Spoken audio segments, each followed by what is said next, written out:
Bora, galera, vamos chegando. Como é que tá o som aí? Conseguem me dar um feedback de como é que tá o som? Estão conseguindo ouvir bem?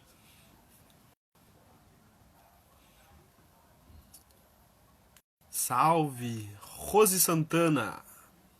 Como é que tá, Rose? Tudo certo? Tá conseguindo me ouvir aí?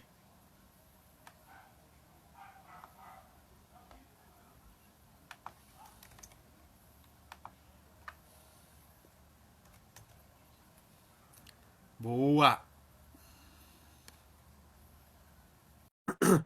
Enquanto isso, vamos pegando nossos lugares aí, sentando da forma mais confortável possível. Aquela boa xícara de café sempre é bom para acompanhar a gente durante um bom debate. Olha aí, chegou Cheguei! ele! Fala, meu parceiro! Xandó! Como é que Salve, anda, meu bruxo? Carlinhos! Tudo E aí, certo? mano? Pô, tudo em paz. Muito bom, né, estar aqui, esse convite da turma aqui, desse movimento que foi minha grande escola, o Levante Popular da Juventude. E você, né, cara, que é, pô, meu parceiro aí das antigas, de vários acampamentos nacionais, dos cursos de formação. Então, para mim é muito bacana estar aqui participando com vocês. Algumas tarefas de animação a gente já fez junto, né, Xandó? Sabe que hoje eu tava lembrando, cara, do segundo acampamento nacional. Quem tava vai lembrar que uma das plenárias, né, é aquela coisa, né, acampamento nacional sempre tem seus pequeninhos problemas. Uma das plenárias caiu a luz e a galera da animação tava fazendo um ensaio lá e do nada botaram, bota a galera pra plenária, bota a galera pra plenária. E aí entrou eu, tu, mais umas quatro cabeças pra fazer agitação pra 3.000 pessoas só na voz, assim, cantando e gritando. Cada problema que a gente já passou nesse movimento, passava rindo. Mas Carlinhos, aí, eu tenho inclusive ah, essas fotos. Eu tenho as fotos tem? desse acampamento e tenho as fotos da gente em cima do palco. Vou desafiar a galera aí da Comunica do Levante. Vou mandar depois Ó, aqui e quero ver se a galera posta para relembrar os ó, velhos tempos aqui. ó aí, ó, tão desafiado. Galera aí tá acompanhando, eu já vi que o João tá aqui, tá acompanhando pela comunicação, então, ó, gente, vamos botar ali a foto, fazer essa memória aí do segundo acampamento nacional, aproveitar que é dia de TBT hoje também. Mas, ô Xandó, o que que Isso. tu tá fazendo nessa quarentena aí, meu bruxo? Como é que tu tá te cuidando aí? O que que tem feito em casa para manter a mente saudável? Carlinhos, primeiro, né, para quem não me conhece, né, eu sou Alexandre Xandó, sou de Vitória da Conquista, interior da Bahia, né, a Boa. terceira maior cidade da Bahia. E não poderia deixar de sair a Conquista que está aqui nos acompanhando, né? Acabei de ver a companheira Rose, que é militante da Consulta e da Associação de Moradores aqui do bairro Bateias 2. Também meu companheiro Fagner, que é do MST aqui da Regional Sudoeste da Bahia, tá certo? Então já vi que tem uma galera. Também vi uma galera aí do Tempo do Levante, Gui Frodo e tal. Tem uma turma aqui que mandou um salve. Né? Feliz demais em reencontrar os amigos. Coisa boa. A gente também fica muito feliz de ter aqui junto com que está assistindo aí de casa, né? Boa parte companheirada que também deve ter cumprido já alguma tarefa contigo, né? E já deve ter tido vários momentos de integração dentro dessa organização. Isso aí, gente. Eu esqueci de apresentar o Xandó. Para quem não conhece ainda, né? Não pôde. Essa figura aí é Alexandre Xandó, um advogado popular, professor de direito da UNEB também, né? E foi um grande companheiro que contribuiu muito, né, no início, na construção do Levante. E hoje está aí com a gente, acompanhando o desenvolvimento do auxílio emergencial e tem bastante informação para trazer para a gente, principalmente para tu, que ainda não se inscreveu e está cheio de dúvidas, né? E precisa sanar. Para a gente dar início nesse nosso bate-papo, quero pedir primeiro para a galera indo compartilhando, né, a nossa live. É importante a gente tá mandando no direct para os amigos, para as amigas ali, para que a galera também consiga acessar. E para o Xandó já sair, né, lascando a reflexão para nós aqui, queria que tu pudesse trazer, Xandó, tu que tem acompanhado esse debate e a aplicação, né, do auxílio emergencial, queria que tu trouxesse para nós um panorama de como é que está o auxílio emergencial, né? Se tu puder também fazer um resgate da aprovação dele no Congresso, como é que foi isso, enfim, e dar esse panorama de quantas famílias já acessaram esse benefício, em que pé hoje ele está, assim, e os problemas que tu visualiza. Massa. Carlinhos, assim, Muita coisa. como você, como você falou, né? Então eu sou advogado, eu advogo para alguns sindicatos de servidores públicos municipais, também tenho atuação aí na área trabalhista. e sou professor da UNEB, que é uma universidade estadual aqui da Bahia, e também na Faculdade de Santo Agostinho, que é uma faculdade particular. Então é interessante porque com essas diversas áreas, e além disso, a advocacia junto aos movimentos sociais, né, que é a advocacia popular. Então aqui a gente advoga para o MST na regional, advoga para o MTD, trabalha junto com a turma do MPA, o Movimento dos Pequenos Agricultores,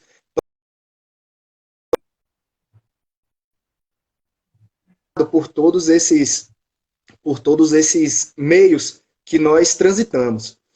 Galera, acho que a primeira questão para quem está chegando aqui agora é compreender o seguinte, que essa ideia do auxílio emergencial, ela não surge agora na pandemia do corona, certo? Essa é a primeira questão. Meu amigo professor Ricardo Bulhões, que entrou aqui agora, está nos acompanhando, né?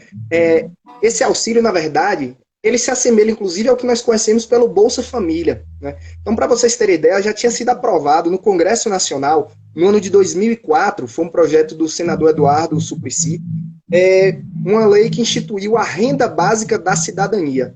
Ou seja, a ideia de existir uma renda básica para as famílias que não chegam a um salário mínimo, para as famílias que têm dificuldade, essa ideia não é nova, certo? Por quê? Porque nós sabemos das desigualdades sociais.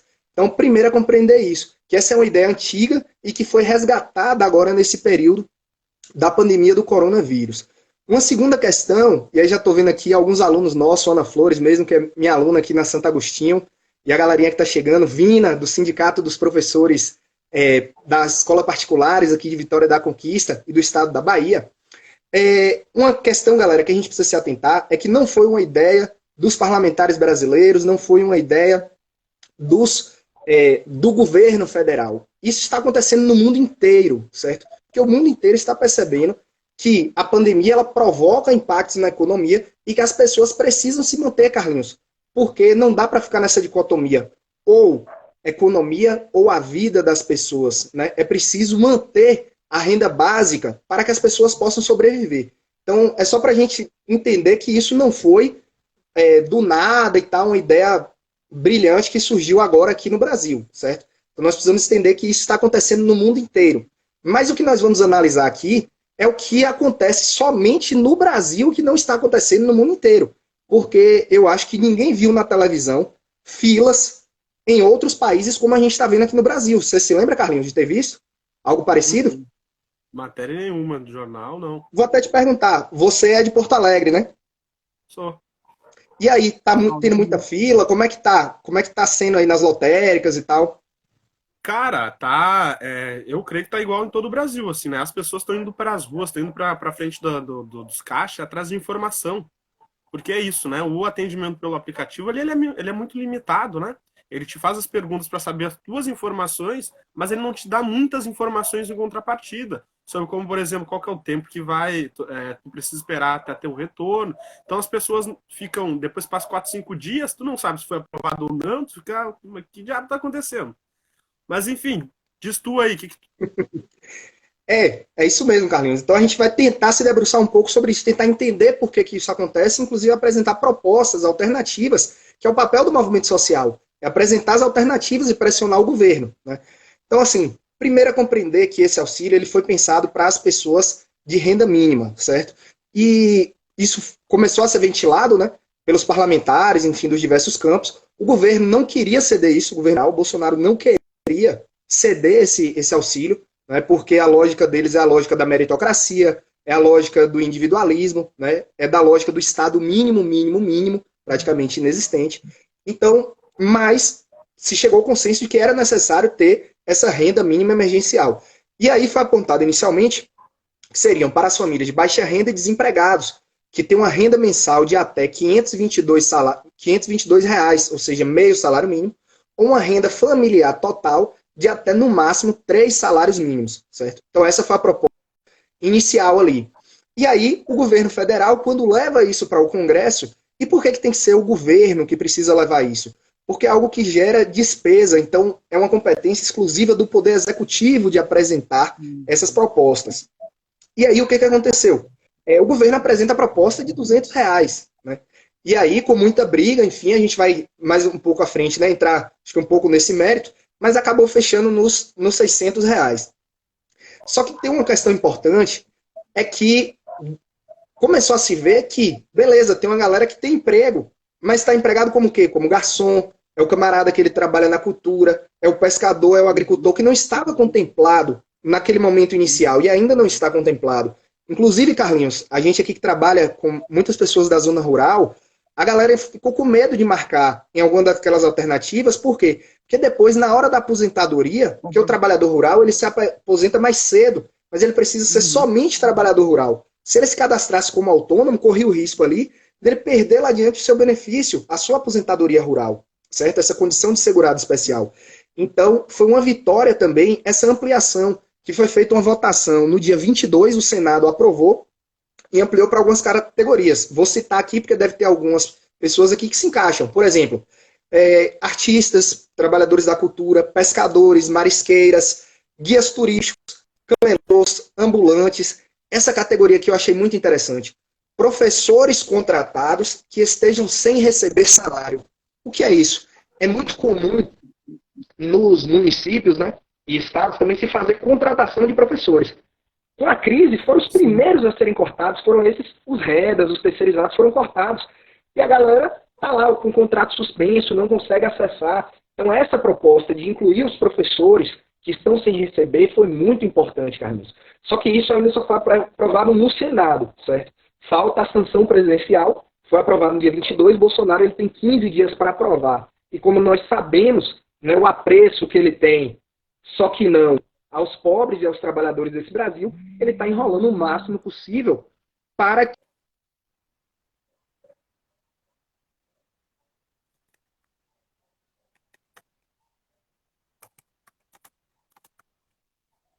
aqui, desculpem. Então, o que acontece? Se esse amigo meu chegar, ele vai trazer uma máscara que eu vou estrear aqui com vocês. Vocês vão emocionar com essa máscara. Espero que ele chegue já agora. Então, galera, o que acontece? Ainda falta o Bolsonaro sancionar. Então, tem muita gente que está nessa dependência ainda e falta a sanção presidencial. Então, para a gente entender primeiro como é que está essa movimentação, né? E aí eu vou trazer aqui, Carlinhos, alguns dados, e você fica à vontade também para ir falando, né? Alguns dados, e aí para quem quiser estudar mais, poxa, Andor, pega esses dados aonde? Então, eu vou falar bem devagarzinho, você... Diga. Isso aí, né? Tira da onde, com que base que tu traz essas informações. Isso aí. É importante trazer para todo mundo estar bem informado, né? Então pega a caneta ou anota aí no celular. É no site da Agência Brasil, certo? Então agenciabrasil.ebc.com.br, certo? Então agenciabrasil.ebc.com.br. Lá saem as informações diárias para vocês saberem como está caminhando, tá certo? Então só para vocês terem ideia, no dia de hoje, o dia 30, na quinta-feira, foram liberados 2,6 bilhões a mais para o auxílio emergencial, certo? Que é para chegar em 3,6 milhões de pessoas. Então foi liberado hoje 2 bilhões e meio para acessar mais 3 milhões e 600 mil pessoas, certo? Os cálculos que foram apresentados pelo governo, quando iniciou essa renda, que foi no dia 9 de abril até o dia de hoje, 50 milhões de pessoas já tiveram acesso ao benefício, certo? Já tiveram o benefício creditado. Acesso não, tiveram o benefício creditado, porque teve gente que foi creditado, mas que não conseguiu acessar, né? Então, mas foi creditado para 50 milhões de beneficiários, um total de 35 bilhões e meio, certo? Então é muito dinheiro. 50 milhões é uma quantidade expressiva, mas vale lembrar que nós temos no Brasil uma população de 200 milhões de habitantes. Então ainda tem muita gente que não teve acesso, e nós sabemos que a maioria da população tem essa necessidade, né? Aí para a gente entendendo ainda, Carlinhos, o que está acontecendo? Foi apontado, então, que seria feito o depósito direto nas contas das pessoas para que elas pudessem sacar. Sacar onde? Ou num caixa eletrônico, ou numa agência da Caixa Econômica, né? Nas lotéricas e nos correspondentes da Caixa, certo? E a proposta do governo, para evitar a aglomeração, supostamente, foi de fazer escalonado de acordo com o mês de nascimento. Então, para você que está aí querendo saber se você tem direito, se já chegou a sua vez ou não, né? Então, no dia 30 de abril, hoje, saiu o benefício para a galera que nasceu nos meses de julho e agosto, certo? Então, quem nasceu em julho e agosto saiu o benefício hoje. A galera que nasceu em setembro e outubro, Carlinhos, vai poder sacar a partir de sábado, no dia 2 de maio. Amanhã é feriado, galera. Não vai rolar saque nesses espaços, ok? Então fica atento a isso. Não adianta ir para a fila amanhã, que não vai rolar, certo? O que vai acontecer quando... Isso aí. E ainda correu o risco de se contaminar, né? Então, a ideia é que no sábado as pessoas que são de setembro e outubro podem ir no 2 de maio, certo?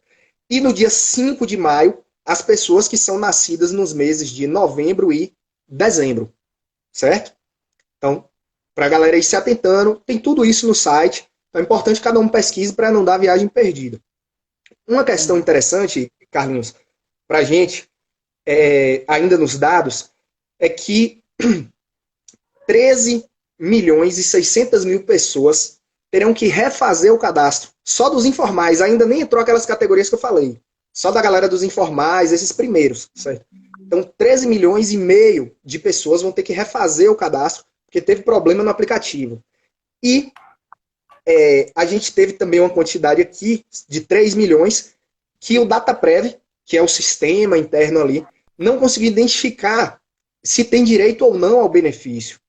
Então, galera, só para vocês terem noção, nós temos praticamente 20 milhões de pessoas com problemas para acessar. Então, foi depositado para 50 milhões, mas nós estamos com 20 milhões que tentaram acessar e que não conseguiram. Aí podem perguntar, pô, mas quem é esse perfil, né? Por que não puderam acessar? Então, vai desde pessoas que não faziam jus e que tentaram lá, certo? Mas tiveram pessoas que não souberam botar o documento, porque não é todo mundo que tem a facilidade de manusear o aparelho, né? Basta a gente lembrar dos nossos pais, dos nossos avós, pedindo para a gente mexer na televisão, né? Tem vezes que um pequeno botão resolve a vida, né? E a galera não consegue acessar. Então, tem muita gente ainda com esse problema, né? E tem muita gente que o sistema realmente está dando erro, Carlinhos. Eu vou contar uma experiência aqui de uns amigos e queria ver se você também ouviu já alguma experiência dessa. Tem uma companheira nossa aqui, do Movimento Cultural Consciência Negra, que é o grupo de capoeira que eu faço parte. Ela deu aula de capoeira, contratada para a prefeitura, já tem mais de 2 anos. E quando ela foi agora buscar dar entrada no benefício, constava ainda que ela ainda estava como empregada. Ela já tinha 2 anos, certo? E não estava conseguindo acessar, certo? Então, isso é algo que é recorrente. Se ouviu algum caso desse, a turma aí teve dificuldade também? Cara, como esse específico de estar trabalhando, não, mas vários outros casos, né, e dificuldades com o CPF, né, envolvendo o CPF. Inclusive, hoje eu estava conversando com uma companheira, a Larissa, lá de Pelotas, acho que ela deve estar aí na live acompanhando também, e ela estava me falando, né, me comentando uma das atividades que o Levante lá em Pelotas fez, no bairro Navegantes. Estavam fazendo um trabalho de ajudar a galera a se cadastrar, né, ajudando nas casas, quem tem mais essa dificuldade. E ela, durante o cadastramento, foi aplicar o CPF de uns meninos lá, ajudar ele a votar, e disse que o CPF dele já estava cadastrado.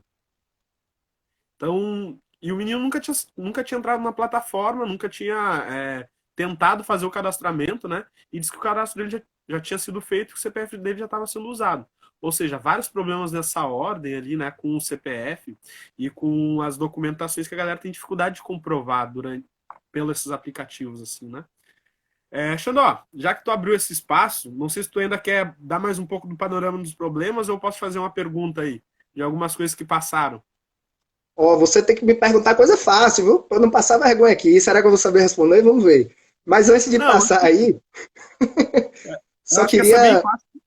Oi, vai lá. queria só mandar um alô. Eu tava vendo aqui na galera que tá acompanhando. Tem uma galera aqui de Vitória da Conquista acompanhando. Tem Ítalo, que é do Levante daqui, Duli, que é do Levante daqui, Rose, né, que eu já falei. Inclusive minha vizinha, vou mandar um beijo aqui para ela. Deise, que era da Pastoral da Juventude. Tá aqui parede com parede e ela tá aqui nos acompanhando. Salve pra galera da Pastoral, salve pra galera aí de Vitória que tá chegando na nossa live. Então, Xandó, a pergunta é no seguinte, ó, tu falou agora um pouco da tramitação e da proposta inicial, né, de uma renda básica e tal. A gente viu aí que logo no início da pandemia, o governo, né, na figura do ministro da Economia, o Paulo Guedes, ele veio se manifestar favorável a uma proposta que inicialmente envolvia um valor de R$ 200. E aí a justificativa que ele trouxe na época é de que isso, né? Um valor assim é o que a gente pode conseguir que dá para comprar 2 cestas básicas. Na época, durante uma live, eu até desafiei ele, né, a ir no mercado e comprar 2 cestas básicas com R$ 200 e doar o salário dele de ministro a alguma associação. Até hoje não tive retorno. Mas, enfim, ele trouxe essa ideia de que com R$ 200 resolvia o problema. Só que de uma hora para outra, esse valor triplicou quando o projeto começou a tramitar, né? O que significa isso, Xandó? Traz para a galera a tua opinião. Isso aí era por uma questão de vontade política ou, de fato, por falta de verba, que o valor seria bem abaixo do que é hoje? Massa. Um beijo, Lori, nossa comunicadora aqui da Bahia.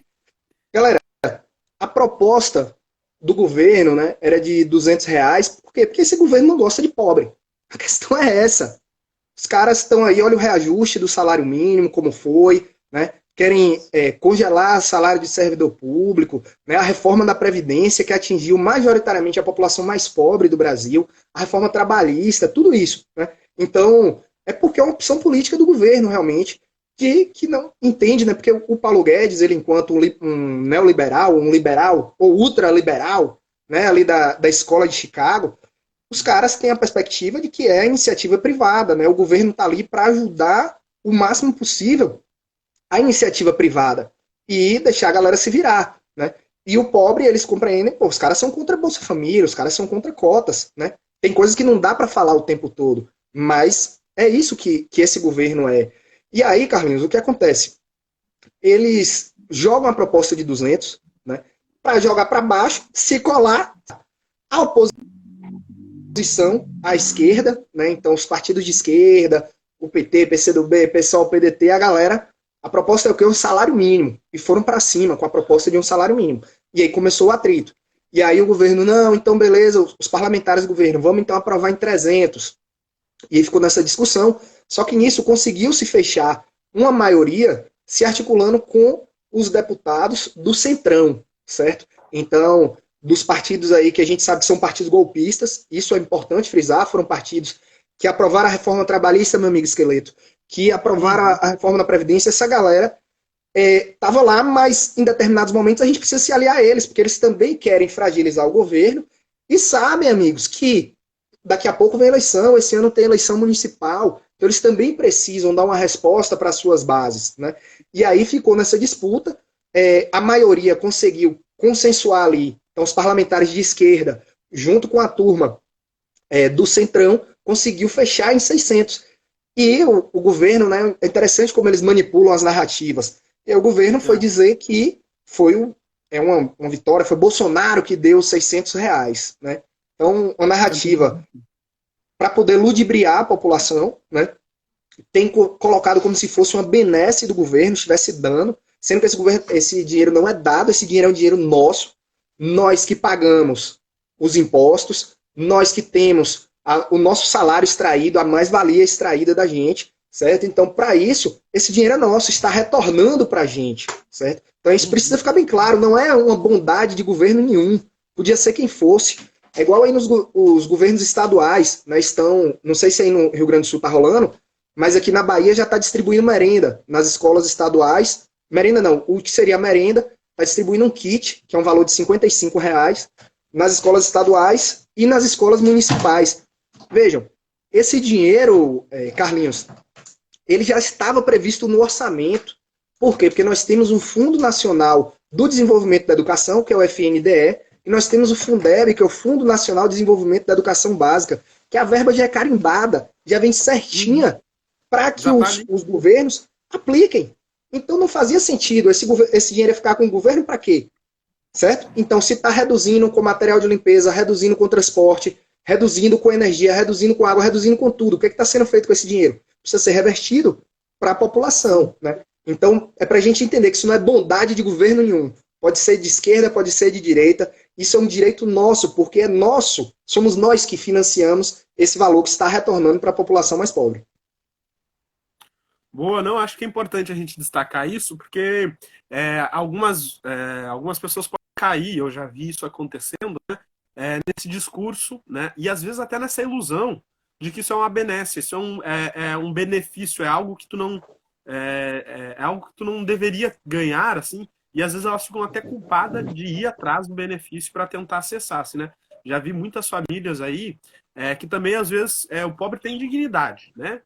O pobre tem dignidade. E ele sabe que ele não precisa ter mais do que os outros e que ele não precisa romper a barreira do que é certo ou não para crescer na vida. Então a galera fica com medo de tirar, acessando o benefício, de tirar de quem precisa. Só que a galera tem que entender que esse benefício em si, ele é para enfrentar o período do isolamento e do coronavírus. Ou seja, é para todo mundo que está numa situação de vulnerabilidade, né? Numa situação difícil aí sem renda. Mas, ô Xandó, a gente está vendo aí que apesar dessa grande vitória, né, da gente ter essas mínimas condições, isso é uma vitória, óbvio que a gente tem que aprofundar essas conquistas na área da distribuição de renda, mas a gente tem visto vários problemas aí, que nem tu trouxe problemas do CPF, enfim, né, do trabalho, vários problemas na hora que a gente vai tentar materializar, né, que a gente vai concretizar. Tá, beleza, me inscrevi, mas eu preciso dos pila, preciso do dinheiro na minha mão, entendeu? Que horas que vai pingar, né, do governo aí a verbinha? A gente se inscreve e tem muita gente indo para as filas dos caixas, né? Tentando achar informação, chegando lá, o que encontra? Risco para a sua saúde e falta de informação e muitas filas, né? Ou seja, a Caixa Econômica Federal não está conseguindo dar conta do atendimento, né, e de administrar esse processo de acesso ao auxílio emergencial. A Caixa, que é uma empresa, né, um banco público, né, que deveria ter uma baita estrutura para justamente atuar nesses momentos de emergência, né, para ajudar o povo a acessar os recursos financeiros do Estado, por que ela está tendo tanta dificuldade para fazer esse atendimento? Tu consegue nos trazer essa problemática? Por que a Caixa não está conseguindo dar conta desse atendimento? Massa, Carlinhos. É importante essa reflexão. Antes disso, eu só queria mandar um beijo para minha mãe, que está aqui nos assistindo. Dona Alexandra. Ela veio aqui, se o filho está falando certinho ou não. Foi ela que acabou de postar aqui, ó. Esse Aquarela Village é minha mãe. Um beijo para ela. E também dizer, galera, que, tipo assim, aqui o Levante cresce, o Levante ocupa e tal. Eu tô ao mesmo tempo na live do Levante e tô ao vivo aqui na videoaula com meus alunos, porque eu começo a dar aula agora, sério, eu dou aula de Sociologia agora às 7 horas, da Faculdade de Santo Agostinho. Então eu tô lá e cá, tá certo? Dizendo, ó, galera, estou chegando. Ó, vamos lá. Carlinhos, eu acho que primeiro, pra gente fazer um resgate, né, para quem acompanhou aí, por exemplo, a questão da vacinação da gripe. Tem uma campanha nacional de vacinação da gripe da H1N1. Velho, eu que acompanhei de perto, minha companheira ela é enfermeira, linha de frente de posto de saúde, e quando eu fui, a gente acompanhando aqui, as vacinas chegaram, não houve uma preparação adequada, Carlinhos, para poder as pessoas se vacinarem. O primeiro grupo era o grupo de alto risco, que eram os idosos e os trabalhadores da saúde. Foram esses que chegaram e foram para as filas. Não tinha organização nas filas, certo? Não tinha informação. Então foi muita gente que se aglomerou nesses espaços já, naquele momento inicial ali de possibilidade do contágio do corona, e o governo nem aí, sabe? Ao invés de pensar numa perspectiva de agendar o horário para vacinar as pessoas, aí teve uma iniciativa bacana em alguns lugares, foi o drive-thru, né? Então o carro passava e a galera já se vacinava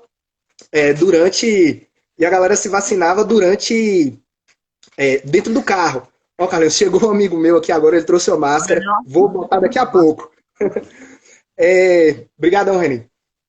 E aí, galera, então essa primeira iniciativa já do governo, né, que foi de soltar todo mundo na fila como louco, né? Então colocando aí os idosos, os profissionais de saúde, todo mundo junto, embolado, já mostrou qual era a cara do governo. E não se preocupou em resolver isso. E na verdade, inclusive, não está pior porque está faltando vacina, não tem vacina suficiente, e o povo, inclusive, está indo para o posto de saúde atrás de vacina e não tem, certo? Então isso está acontecendo no Brasil todo. Ali já deu para a gente ter uma noção de qual era a posição do governo, de que não estava nem aí para a fila, certo? E aí o que acontece? Quando começa essa questão aí de colocar para a Caixa Econômica resolver essa situação, nós já saberíamos que haveria problema. Nós temos uma população brasileira com altos índices de analfabetismo, com várias pessoas que são analfabetas funcionais, ou seja, só sabem desenhar as letras, fazer a sua própria assinatura, né? Além disso, as tecnologias são difíceis, né? Não é todo mundo que tem acesso à tecnologia. Eu mesmo, como advogado, Carlinhos, tem uma questão que para mim sempre me dói o coração, é quando às vezes eu escrevo para algum cliente, né, uma pessoa que vem me pedir uma informação e tal, e o pessoal fala bem assim, doutor, manda áudio, porque eu não sei ler. Isso é uma realidade constante, Carlinhos, que eu me deparo. Então as pessoas não sabem, pô, manusear os aplicativos, né? E fora o acesso à internet. Pô, você tem que ter internet, tem que ter internet banda larga, né? Então tudo isso são agentes que iriam dificultar e que necessariamente iam ter impacto quando o auxílio começasse a chegar, certo? E o que nós estamos vendo, Carlinhos, o que eu sinto hoje é uma grande humilhação do povo brasileiro. O governo está humilhando o nosso povo. Isso eu falo com tranquilidade. É o governo que está humilhando o nosso povo. Porque ao fazer isso, né, é proposital. O governo, ele fala o tempo todo que tem que acabar com o isolamento social. Ao colocar todo mundo na rua ali, ele já está dizendo, tá vendo, gente? Não tem isolamento, vocês já estão na rua. Percam o medo de estar na rua. O governo quer isso, que o povo perca o medo de ir para a rua. Né? Então, o que acontece? É humilhação, as pessoas estão indo para as filas dormir no dia anterior. Aqui em Conquista eu até postei, para quem ainda não nos segue, galera, a nossa hashtag é Siga o Rasta, tá certo? Então depois dê uma moral aí, segue a gente. Eu postei aqui no centro de Conquista, velho, é uma praça gigante que tem aqui, onde fica a Caixa Econômica e o Banco do Brasil. Carlinhos, é um negócio assim de louco, parecendo, sei lá, um desfile de 7 de setembro. As pessoas estavam, né, isoladas, ou com a distância de 1 metro, mas no sol, em pé, no meio do asfalto. É um desrespeito total. E isso é pro pobre, Carlinhos. Você tá fazendo ciências sociais, né? Não, tô fazendo direito, cara. Eu fugi das ciências sociais. Tô no clube, rapaz. Muito bem. Porra, que felicidade, irmão. Que felicidade. Mas nas ciências sociais, Carlinhos, tem um debate. Eu dou aula de sociologia, né? E a galera fica, quais são as classes sociais do Brasil? Aí fica, tem a classe A, B, C, D, E. Meu irmão, a classe trabalhadora do Brasil, os pobres do Brasil são os que estão na fila dos 600, irmão. A diferença no Brasil hoje é essa. Quem está na fila dos 600 e quem não está. Certo?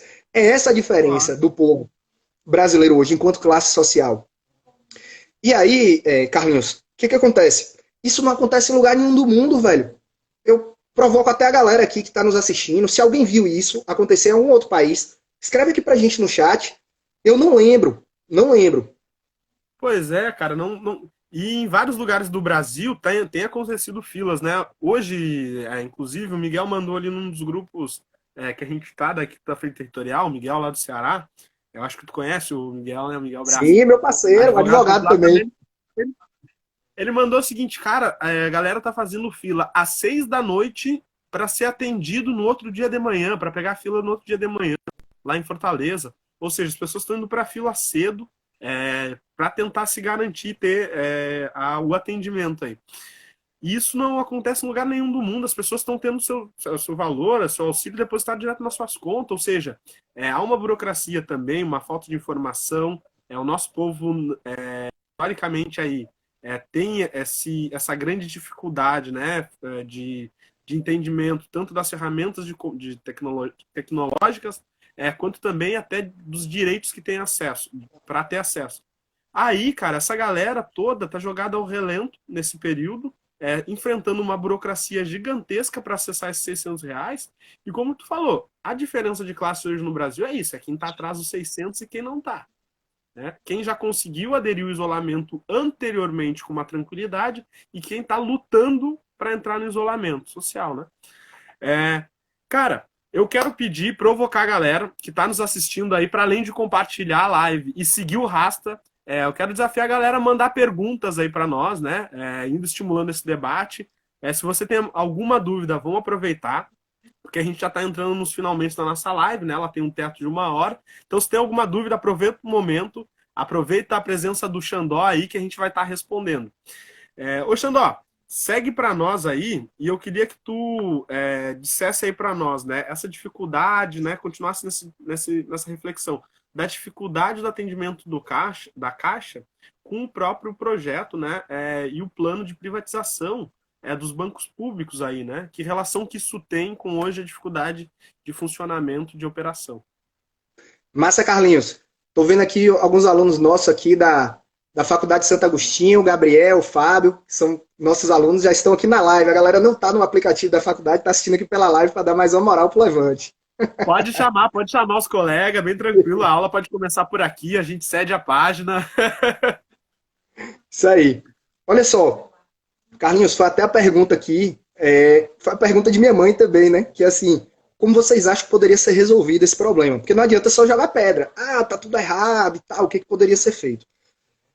Galera, nós precisamos entender o seguinte: o Brasil, pelo fato do nosso atraso das nossas elites, que não buscam uma modernização, que não buscam uma perspectiva igualitária de sociedade, né? A tecnologia é para poucos. Então nós já estamos atrás de vários países. Para vocês terem ideia, na China, na Coreia do Sul, né, o pessoal trabalha com aplicativo. Então a população toda tem um aplicativo ali em que é mapeada. Ela vai sair de casa, ela vai dar ali se ela está verde, amarela ou vermelha, certo? Então veja, isso o governo consegue acessar. Não existe nenhuma ferramenta de trabalho em que hoje o governo brasileiro consiga chegar até a população, certo? Então essa é uma grande dificuldade já a primeira que nós temos. Todavia, Carlinhos, o que acontece? A Caixa é a nossa grande salvação. A Caixa Econômica Federal, enquanto patrimônio público, enquanto uma entidade que tem essa perspectiva social, tanto é que a política do Minha Casa Minha Vida pela Caixa, o FGTS fica na Caixa para poder incentivar políticas para os trabalhadores, né? A poupança da Caixa, quando a gente vai conversar com o povo, Carlinhos, o povão, né? Que aí você fala bem assim, me mande sua conta. O povão manda o cartão da Caixa, né? A Caixa é o banco dos pobres brasileiros. Isso é importante, porque ela foi criada para isso. Foi criada para ser o banco dos pobres do Brasil. Só que há muito tempo vem sofrendo uma série de ataques. Para quem acompanha as lutas dos sindicatos, dos bancários, né? Fiz um TBT aqui agora de uma manifestação de 2014 para 2015, que a pauta era essa, contra a privatização da Caixa. E desde antes, nós já vínhamos lutando, mesmo no governo do PT, a sanha neoliberal, né? O lobby do mercado, o lobby da burguesia rentista e financeira, ela já se dava na perspectiva de privatizar a Caixa, certo? E ela perdeu muito do seu caráter público, mas ainda tem esse caráter, e por isso a importância da Caixa Econômica Federal. Mas o que aconteceu, Carlinhos? Ao longo desses anos, várias agências foram fechadas. Cada uma pessoa que está aqui nos assistindo nessa live pode lembrar, né, se teve na sua cidade uma agência da Caixa fechada, uma agência do Banco do Brasil fechada, né? Na nossa cidade teve aqui em Vitória da Conquista, né? Então, as agências foram fechadas, os bancários não ocorreram novos processos de concurso, de seleção. Então, houve um processo de sabotagem, de sucateamento, que é muito comum, que é feito, está acontecendo agora com a Petrobras. A Petrobras está sendo totalmente sucateada para que em um determinado momento se diga, olha, ela não dá lucro, não vale a pena ter essa empresa estatal e ela ser vendida é o melhor para o povo brasileiro, certo? Então, é um processo intencional de sucateamento da Caixa Econômica, certo? E, além disso, nós precisamos observar, então, que então isso é o panorama hoje da Caixa. Mas e aí, qual seria a solução, Xandó? Eu fiz até uma postagem hoje que eu penso o seguinte: nós estamos em uma situação emergencial. O governo não poderia, ele deveria ter buscado meios de deslocar servidores de outros órgãos, de outras autarquias federais, para trabalhar com isso, certo? De fazer esses levantamentos de cadastro, de fazer... Cadê minha máscara? Traz lá a máscara para mim. De fazer esse cadastramento, certo? De buscar contribuir com as pessoas, os telefones para poder ajudar, tudo isso poderia ter sido feito, certo? Com a ajuda de outros servidores. Poderia ter sido feito um processo de seleção, né, para novos trabalhadores temporários. Né? A própria legislação prevê essa possibilidade. Entendeu? Se fosse configurado, por exemplo, um desvio de função, né? Os Correios, a colega aqui, Jéssica, apontou muito bem isso, os Correios poderiam dar uma força muito maior, mas também vem sendo sucateado porque querem que privatize o Correio. Né? Então,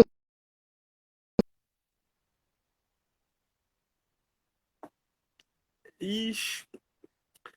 Gente, eu acho que deu problema aqui com o Xandó. Para mim, ele caiu. sei se para vocês também. Ó.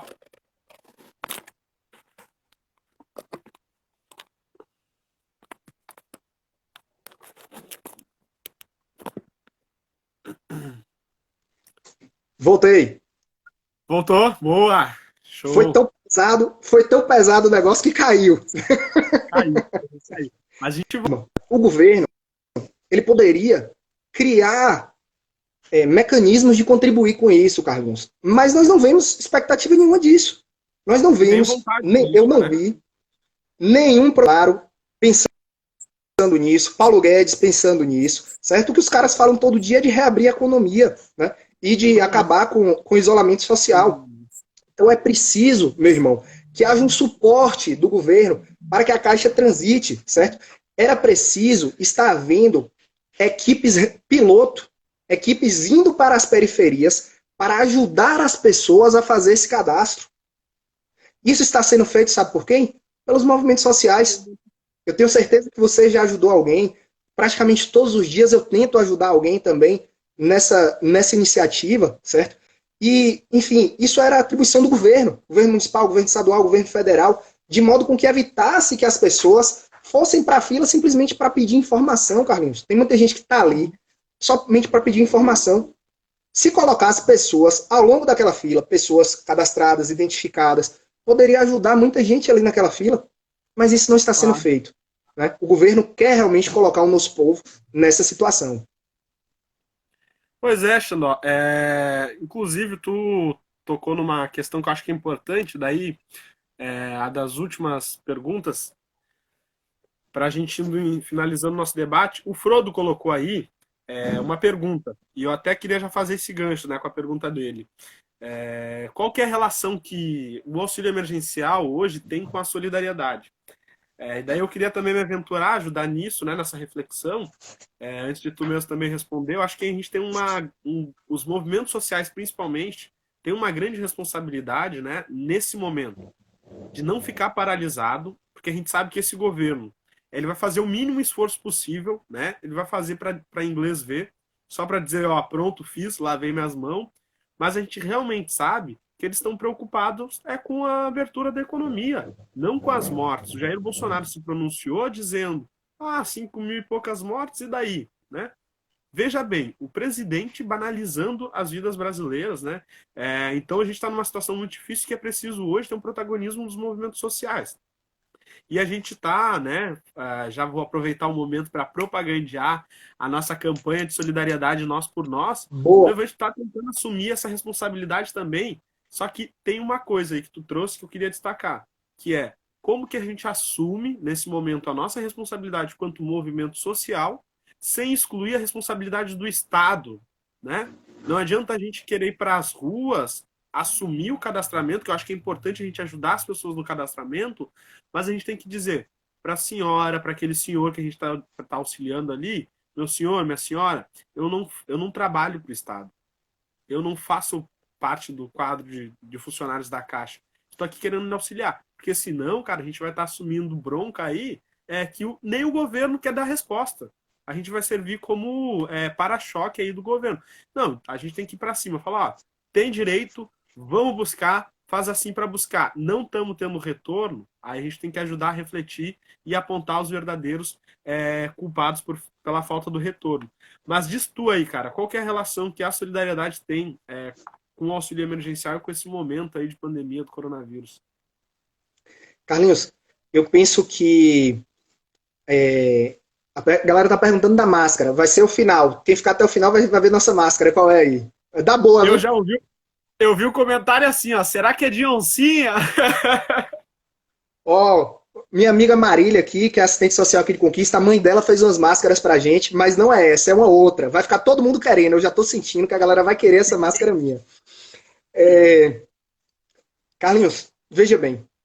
Eu penso que a solidariedade é algo que é inerente ao povo, à classe trabalhadora. Ela internacionalmente ela é solidária. Então, o pobre, quando ele tem ali dentro de casa somente um saco de arroz, ele vai dar uma xícara de arroz para o vizinho dele, para o vizinho não passar fome. Você pode ter certeza disso. Solidariedade é uma marca da classe trabalhadora. Né? São os valores burgueses, individualistas, que são contrários à solidariedade. E o que eu vejo é o seguinte, é que nós temos que cumprir sim esse papel, é um papel nosso do movimento social, é uma responsabilidade nossa, por quê? Porque nós zelamos pela vida do povo brasileiro. Esse é o duro fardo que nós carregamos. Nós não conseguimos dormir à noite pensando como está a situação das famílias. Né? A gente não pensa simplesmente no nosso, a gente pensa nos outros. Né? Isso é algo que eu tenho visto, Carlinhos, com muitos amigos e amigas, a turma com dificuldade, né? Falando, pô, eu queria estar indo para a rua para poder ajudar, mas eu sou do grupo de risco e tal. A galera sente essa necessidade também de ajudar. Então, penso que nós temos que cumprir esse papel, né? Minha amiga Aline Dourado, que está aqui nos assistindo.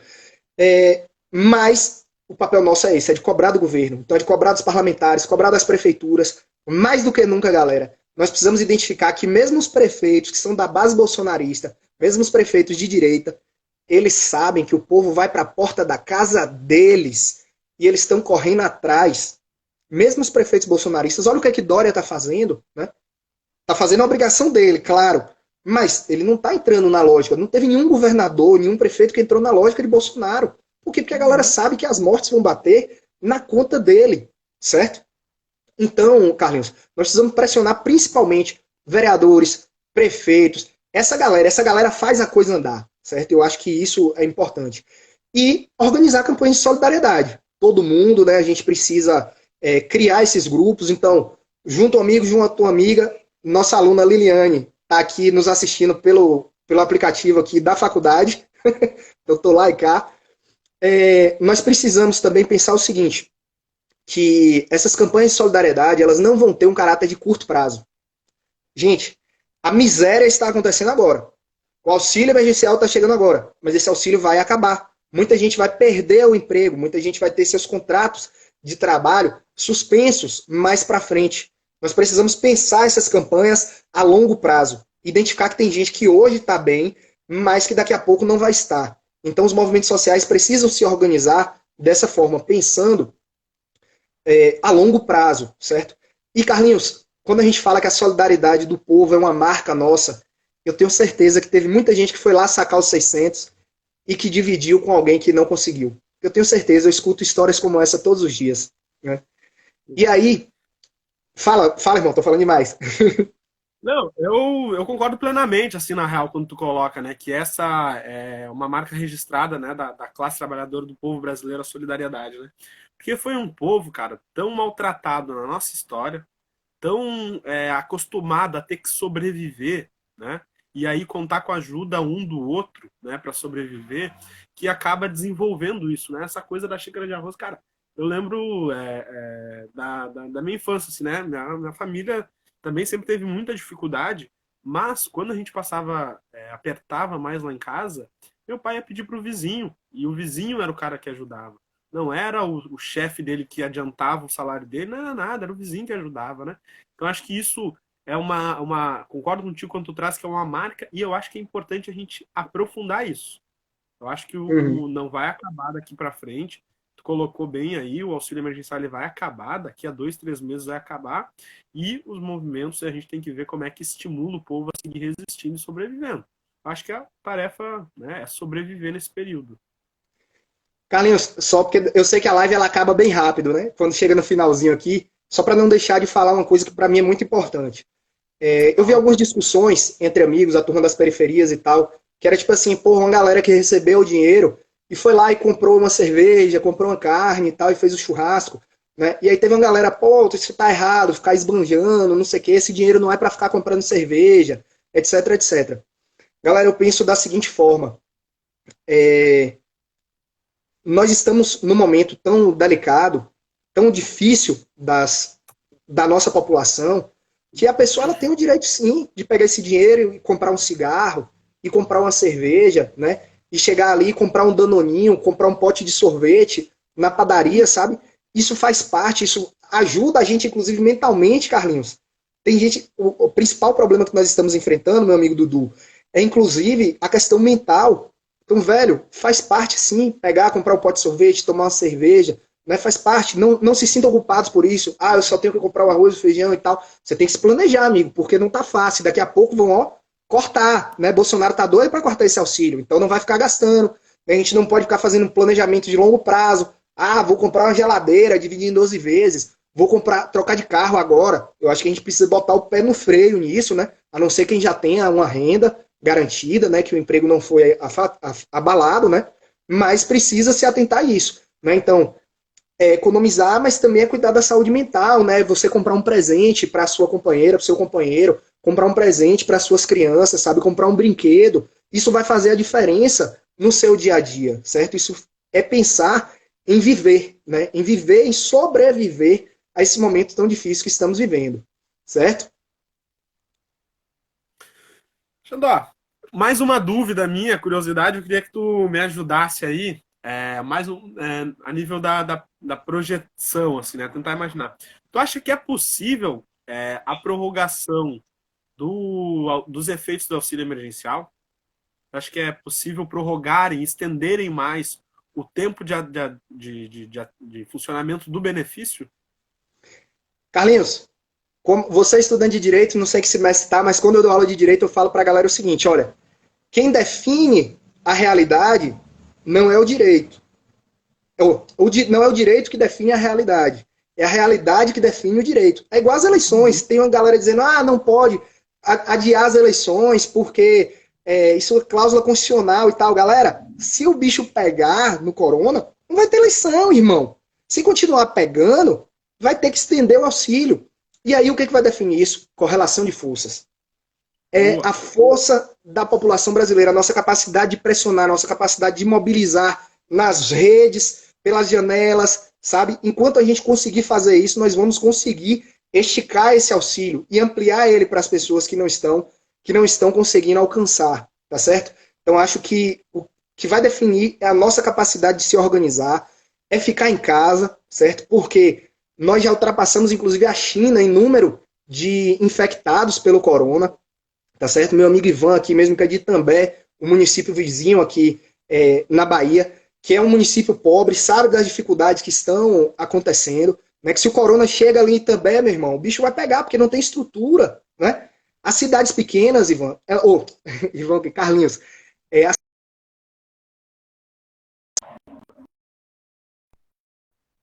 que eu tinha notado aqui, vale ressaltar também, ainda pensando no auxílio emergencial, várias cidades do interior, Carlinhos, não tem agências bancárias, sabe por quê? Por conta dos assaltos, os cangaceiros modernos, a galera explode os bancos nas cidades pequenas e depois os bancos não reabrem as agências, certo? Então tem várias cidades dessas que não tem nem banco, a galera precisa ir para outro lugar para poder sacar. Olha que loucura, velho. Entendeu? Então é Vai um momento gastar realmente muito R$ 5 de difícil. transporte. E aí, Carlinhos, pode acabar a qualquer momento. Vou botar minha máscara, pode ser? Dá um Bota tua chute aí. máscara aí. Dá um chute aí de que você acha que é essa máscara. Cara, eu prefiro não dar esse chute, não, hein? Mas eu posso dar um chute que tem aqui? Alguém É. dá um chute aí, galera, do que é essa máscara, o que pode ser, rapidamente aí, ó, rapidinho. Tem oportunidade. Só digo uma coisa. Essa Ah, máscara, ela é a nossa palavra de ordem do momento. Ela é a bandeira que nós é. precisamos levar com mais força, irmão, para poder ter respirar a classe trabalhadora, voltar a ter esperança, expectativa, né? Então, a nossa máscara é essa aqui, ó.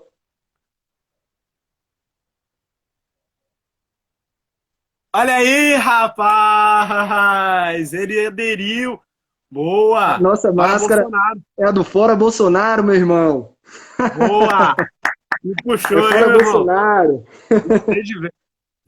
É isso, eu Minha acho que amiga, tu sintetizou aí o sentimento no final. O que define, um professor meu também falou, né? O que define a realidade não é o direito, pelo contrário, né? O direito ele é definido pela realidade. Então é isso, né? Se a gente continuar pressionando os parlamentares, se continuar protestando na janela, fazendo aquele panelaço, pedindo fora Bolsonaro, a gente tem condição de estender e de lutar para que o isolamento social não seja rompido, principalmente por essa ala e esse setor aí que quer acabar com o isolamento. Xandó, nosso tempo está acabando, irmão. Daqui a pouco o Instagram vai dar um momento. Quer dar o último abraço para a galera que nos acompanhou até agora aí, né? Deixar teu beijão para os milhares que acompanham o Rasta. isso aí, Carlinhos. Mais uma vez agradecer o convite, velho. Pô, isso pra mim, assim, é um negócio. Pô, foi a escola que eu fui criado, foi o Levante. Poder participar de uma live nacional do Levante é tipo um sonho, sabe? Eu tô aqui em êxtase, em frenesi. Né? Meus alunos devem estar olhando aqui, que bicho louco é esse? Mas é isso, galera. Foi o movimento que me criou. Eu sou fruto do Levante Popular da Juventude, sabe? Então, pra mim, é uma honra muito grande. Um salve aí pra galera de Valença que pediu. E aí, Carlinhos, o que eu vejo, galera, é o seguinte: nós não podemos titubear com a bandeira do fora Bolsonaro. Não podemos titubear. É fora Bolsonaro, sim, certo? Tem gente que tem dificuldade com a questão dos panelaços, ok? Uhum. Só que o que acontece? A gente precisa saber, porque ficou nessa, né? Tipo, o panelaço é a coisa dos verde e amarelo e tal, do impeachment. Galera, o panelaço é uma forma de luta utilizada na América Latina há muitos anos.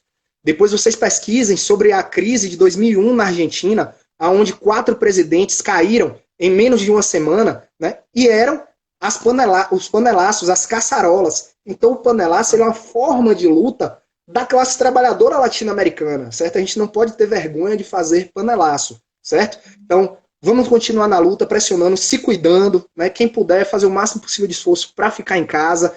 E amanhã, Carlinhos, nós vamos fazer uma ação massa aqui em Vitória da Conquista. O MST está levantando hoje, a galera está nas roças, pegando alimentos oriundos da reforma agrária e nós vamos distribuir amanhã aqui em Vitória da Conquista e também em Itambé, viu, Ivan? Vai para o hospital aí de Itambé. Vai doar aproximadamente aí 4 toneladas de alimento para famílias carentes, para as áreas com mais dificuldade, certo? Então, uma ação de solidariedade do MST com alimentos orgânicos, sem agrotóxicos, oriundos da reforma agrária. São essas ações que fazem a gente se animar e continuar na luta. É isso aí, meu irmão. Aquele abraço. Xanó, um abraço, meu irmão. Fica bem aí. E vocês que ainda continuam com a gente, não se esqueça, amanhã tem mais live. Fica ligado nas redes sociais do Levante. Segue o Rasta também, segue o Xandó aí. E vamos ficar acompanhando esse debate do nosso auxílio emergencial. Galera, um beijo, um abraço. Se falamos aí. Até mais. Tchau, tchau. Valeu, meu parceiro. Axé. Os comentários vão chegando depois, né? Não sei se você já viu, tem um delay aí. Aí eu sempre gosto de ficar um pouquinho nos comentários da galera até o final. Ah, E eu não mandando vi sempre um ainda, cara. abraço. Pra mim tá meio atrapalhado. Então tá, um abraço. Valeu, Rafinha, Hadouken, Rafinha!